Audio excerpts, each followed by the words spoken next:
Hello everyone, once again welcome to this government job vision. आज हम इस video में आपको यूपीएससी से रिलेटेड जितनी एनसीईआरटी बुक है उसको कौन कौन सी एनसीईआरटी बुक आपको पढ़ना चाहिए और एनसीईआरटी बुक को कैसे पढ़ें और इस पे कैसे नोट्स बनाएं मेंस के लिए, आपको पूरा डिटेल इसमें इस वीडियो पर आपको बताने वाले हैं, इस वीडियो में बताने वाले हैं। अगर आप अभी इस चैनल पर नए हैं या अभी अपने इस चैनल को सब्सक्राइब नहीं किया है तो आप प्लीज़ इस चैनल को गवर्नमेंट जॉब विजन को सब्सक्राइब कर लें, जिसमें मैं आपको यूपीएससी से रिलेटेड सारा जितना भी इन्फॉर्मेशन होता है मैं आपको प्रोवाइड करता रहता हूँ। यूपीएससी सेट से जितना भी आपका क्वेश्चंस रिलेटेड है और ट्रिक्स वगैरह आपको प्रोवाइड करता रहता हूँ, आप वहाँ से चेक कर सकते हैं।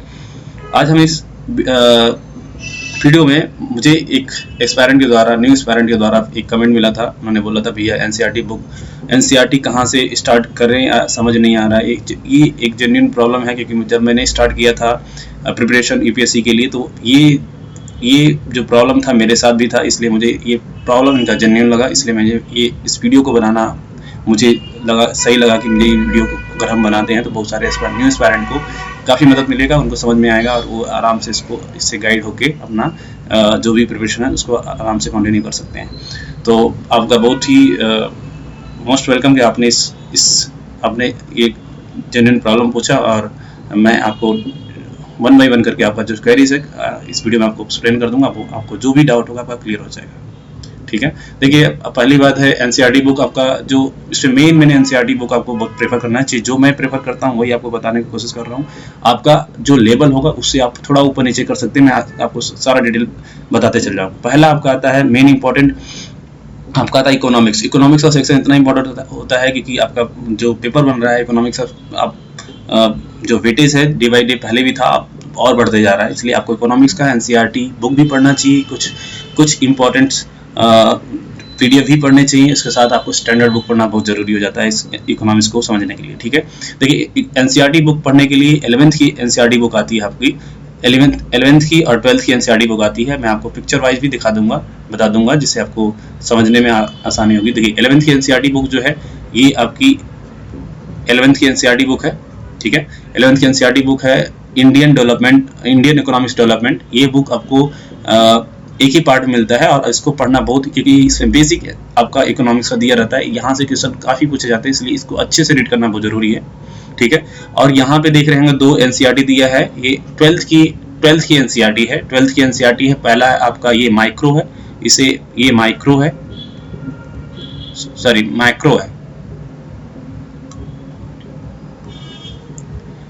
कि आपका मैक्रो है जो कि मोस्ट इंपॉर्टेंट है। ये आपका माइक्रो है। चूंकि 12th की एनसीईआरटी है जो दो पार्ट में है। माइक्रो जो होता है बहुत ही इंपॉर्टेंट है, इसको अच्छे से रीड करें। माइक्रो में भी इंफॉर्मेशन अच्छा दिया है, इसको भी अच्छे से करें। ये आपका एक पॉइंट अच्छे से कवर करना बहुत जरूरी है। इसमें आप थोड़ा सा फास्ट पढ़ सकते हैं, इसको मतलब यहाँ पे सेलेक्टिव पढ़ना जरूरी है। यहाँ पे 1 बाई 1 करके एक टॉपिक पढ़ना बहुत जरूरी है। इसमें बहुत इंपॉर्टेंट और बेसिक इन्फॉर्मेशन गिवन है जो कि आपका मॉनेटरी पॉलिसी और बजट से रिलेटेड जितने भी की फंक्शन होते हैं सारे एक्सप्लेन किए हैं, इसलिए आपको इसको अच्छे से पढ़ें। ठीक है, ये अगर आपने एनसीईआरटी तीनों कवर कर ली तो लगभग आपने अप्रॉक्स 60% आपने जो बेसिक है कवर कर लिया। अगर आपको उसके नीचे भी जाना है तो 10th की एनसीईआरटी आती है। 10th की एनसीईआरटी के नीचे आप जाना मुझे नहीं लगता है कि उचित है। अगर आपका इससे क्लियर नहीं होता है, थोड़ा और बेसिक वीक है, आपका बेसिक उतना स्ट्रांग नहीं है, मतलब थोड़ा भी नॉलेज इकोनॉमिक्स नहीं है, तो आपको 10th का भी एनसीईआरटी इंक्लूड कर सकते हैं। उसके नीचे नहीं जाने की जरूरत है। आप जब स्टैंडर्ड बुक पढ़ेंगे सारा कवर हो जाएगा। अननेसेसरी 6 to 12 पढ़ने की जरूरत नहीं है। सभी लोग प्रेफर कहते हैं कि 6 to 12 पढ़ना चाहिए, आपको नहीं पढ़ने की जरूरत है। 10 to 11 आपने 12th पढ़ लिया, आपका पूरा जितना भी बेसिक पार्ट होता है इकोनॉमिक्स का कवर हो जाएगा। आर्ट एंड कल्चर के लिए देखिए, आर्ट एंड कल्चर की स्टैंडर्ड बुक होता है नितिन सिंघानिया, उतना मोटी बुक है कि आपको उसको पढ़ने में बहुत ज्यादा समय लगेगा। जो कि आर्ट एंड कल्चर से question approx 3 to 4 question maximum बनता है, लेकिन इस बार क्वेश्चन थोड़ा ज्यादा बढ़ गए थे, तो जरूरी नहीं कि हर बार यूपीएससी मोस्टली क्वेश्चन पूछेगा आर्ट एंड कल्चर से। तो आपको 11th की एनसीईआरटी आती है an introduction of Indian art, जो कि आपका यहाँ फिगर दिख रहा होगा, ये ऐसी बुक दिखती है। यहाँ पे आप देख सकते हैं पार्ट 1 इसका होता है। 11th की पार्ट 1 एनसीईआरटी है an introduction to Indian art. ये आप अगर पढ़ लेते हैं, इसका सारा आपको जितना भी आर्ट एंड कल्चर होता है पोर्शन कवर हो जाएगा। जब आप हिस्ट्री पोर्शन जब कवर करेंगे एंशिएंट का, तो वहां से कुछ पोर्शन आपका कवर होता है आर्ट एंड कल्चर, तो वो इतना इनफ है आपकी यूपीएससी प्रीलिम्स के लिए। और अगर आपको आर्ट एंड कल्चर के लिए पीडीएफ की जरूरत पड़ेगी तो मैं आपको पीडीएफ भी प्रोवाइड कर दूंगा। इसका पीडीएफ का, जैसे इस एनसीईआरटी का कंसाइज मेरे पास पीडीएफ है, पीडीएफ मैं आपको टेलीग्राम, आपको डिस्क्रिप्शन बॉक्स में प्रोवाइड कर दूंगा टेलीग्राम का लिंक, वहां पे आपको मैं पीडीएफ शेयर कर दूंगा। आप वहां से जाके उस पीडीएफ का कंसाइज पार्ट आप पढ़ सकते हैं, जिससे आपका फर्स्ट बहुत तेजी से रिवाइज करने में आपको मदद मिलेगी, क्योंकि ये आपका काफी अप्रॉक्स 200 पेजेस की एनसीईआरटी है। तो आपको डे बाय डे उसको, मतलब हमेशा आपको सारा चीज पढ़ना जरूरी नहीं है, उसका कंसाइज पार्ट कर दिया, कुछ इंपॉर्टेंट पार्ट्स भी इंक्लूड कर दिया गया, जिससे आपका वो सारा पोर्शन आर्ट एंड कल्चर का जो छोटा रहेगा रिवाइज उस पर कवर हो जाता है। तो पीडीएफ अगर आप पढ़ना चाहते हो तो आप मुझे कमेंट बॉक्स में बता दीजिएगा, मैं आपको टेलीग्राम पे शेयर कर दूंगा, ठीक है। नेक्स्ट चलते हैं।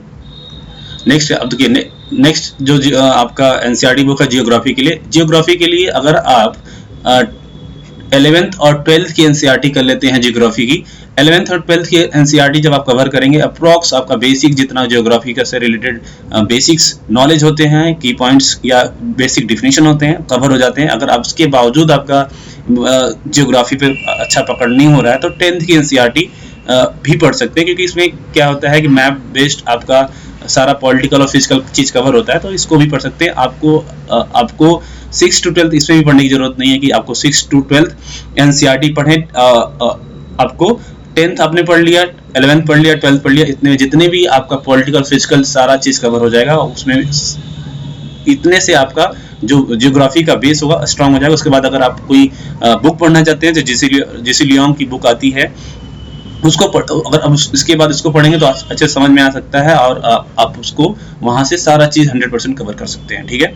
और हिस्ट्री के लिए सबसे मुझे लगता है अप्रॉक्स जितने भी न्यूज़ पेरेंट होते हैं इसके बारे में इनको जानकारी नहीं होती है। तमिलनाडु एनसीईआरटी आती है 2 पार्ट में, पार्ट 1 पार्ट 2। पार्ट 1 में जो होता है एंशिएंट एंड मेडाइवल दिया रहता है, एंशिएंट एंड मेडाइवल दिया रहता है। पार्ट 2 में मॉडर्न दिया रहता है। अगर आप तमिलनाडु की एनसीईआरटी पढ़ लेते हैं तो मुझे नहीं लगता है कि आपको कोई भी अदर एनसीईआरटी पढ़ने की जरूरत है, क्योंकि मैं यही पढ़ता हूँ। जितना भी इसमें दिया है एनसीईआरटी, अगर आपने सही से कर लिया, आपको हिस्ट्री से एंशिएंट मेडाइवल और मॉडर्न से क्वेश्चन नहीं छूटेंगे। लगभग 80 to 90% आप हिस्ट्री से क्वेश्चन अटेम्प्ट कर पाएंगे, क्योंकि बहुत ही अच्छे से यहाँ पे एक्सप्लेन किया गया है, सारा डिटेल कंसाइज दिया हुआ है। इसको पढ़ना बहुत जरूरी है। आपको 6 to 12 में उतना वेरिएशन आ जाएगा कि आप सही से कवर नहीं कर पाएंगे। इसलिए तमिलनाडु एनसीईआरटी आप अगर जितने भी न्यूज़ पेरेंट हैं इसको जरूर कवर करें, क्योंकि बहुत ही मोस्ट इंपॉर्टेंट एनसीईआरटी है। मैंने इसको पढ़ा है, बहुत ही डिटेल वाइज दिया है इसमें इंफॉर्मेशन, और बहुत ही अच्छा है।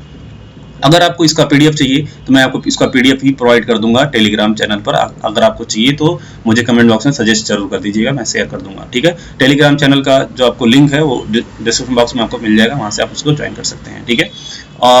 अगर और आगे चले एनसीईआरटी के लिए, तो पॉलिटी के लिए देखिए, पॉलिटी के लिए कोई भी एनसीईआरटी की जरूरत नहीं है। अगर आपने एम लक्ष्मीकांत बुक पढ़ रहे हैं तो उसमें सफिशिएंट नॉलेज है, वो एक बाइबल है, आपको सारा इन्फॉर्मेशन वहां से मिल जाता है। अगर वहां उसको ही आपने मोस्टली उसको ही आप रिवाइज कई बार आपने उसको रिपीट करके पढ़ लिया तो आपका सारा चीज नॉलेज क्लियर हो जाता है। अगर उसके बावजूद भी आपको बेसिक नॉलेज के लिए अगर चाहिए तो 11th की आती है एनसीईआरटी, तो आप 11th की एनसीईआरटी बेसिक एनसीईआरटी प्रेफर कर सकते हैं यहाँ पे 11th की, ठीक है। बाकी मुझे नहीं लगता है कि आपको सफिशिएंट टाइम है तभी प्रेफर करिएगा। और इन्वायरमेंट के लिए अगर आपको इन्वायरमेंट का थोड़ा भी नॉलेज नहीं है या थोड़ी भी बेसिक जानकारी नहीं है, या तो आपको यहाँ पे शंकर आईएएस की बुक आती है, शंकर आईएएस की बुक आती है। अगर आपको उसको परचेज कर सकते हैं तो उसको परचेज कर लिए, लेकिन वहाँ पे सेलेक्टिव पढ़ना बहुत जरूरी है, क्योंकि उसमें बहुत ज़्यादा इन्फॉर्मेशन है। जो अगर आप उतना पढ़ने बैठ जाएंगे तो आपका टाइम बहुत ज़्यादा लॉस होगा, जिससे आपका टाइम अननेसेसरी वेस्ट होगा। उसमें सेलेक्टिव कौन कौन से टॉपिक में इस पे अलग से मैं वीडियो बना दूंगा कि कौन कौन से आपको यहाँ पे चैप्टर पढ़ने चाहिए, कौन कौन से टॉपिक कवर करने चाहिए। अगर आपको जरूरत होगा तो मुझे बता दीजिएगा कमेंट बॉक्स में, मैं आपको इस पे अलग से एक सेपरेट वीडियो बना दूंगा चैप्टर वाइज कि कौन कौन से चैप्टर पढ़ने हैं, कौन कौन से चैप्टर आपको लीव करने हैं, ठीक है। तो ये था बेसिक इन्फॉर्मेशन आपके एनसीईआरटी से रिलेटेड। और अगर इसके बावजूद भी आपका कोई डाउट अगर रह जाता है तो मुझे कमेंट बॉक्स में पूछ सकते हैं। ये एक जेन्युइन प्रॉब्लम था एनसीईआरटी को लेकर, क्योंकि ये एनसीईआरटी बुक जब जितने भी न्यूज़ पेरेंट होते हैं जब स्टार्ट करते हैं तो उनको पता ही नहीं होता, क्योंकि ये मेरे साथ जब मैंने स्टार्ट किया था तो ये मेरे साथ ऐसा हुआ था। मुझे भी आपकी जो परेशानी है, आपकी जो क्वेरीज है, मुझे पता है कि आपको क्या क्या इस समय आपको फेस हो रहा होगा, तो इसलिए मैं इसको आपको एक्सप्लेन ये वीडियो बनाने के लिए सोचा, क्योंकि आपका इससे सारा डाउट क्लियर हो जाएगा। अभी आपको कैसे नोट्स बनाना चाहिए, इस पे कैसे नोट्स बनाए, मैं अदर वीडियोस पे आराम से इसको फिगर वाइज आपको फोटो के माध्यम से उसको समझा देंगे कि कैसे इस पे नोट्स बनाए जाते हैं, और सारा डिटेल वहाँ से जो नोट्स बनाने का जो तरीका है वो वहाँ से क्लियर हो जाएगा। अगर आपको ये वीडियो अच्छा लगे तो इस वीडियो को जरूर लाइक कीजिएगा, और इस चैनल गवर्नमेंट जॉब रिवीजन से जरूर जुड़िएगा। जल्दी ही मिलते हैं नेक्स्ट वीडियो में। Thank you so much, keep watching this.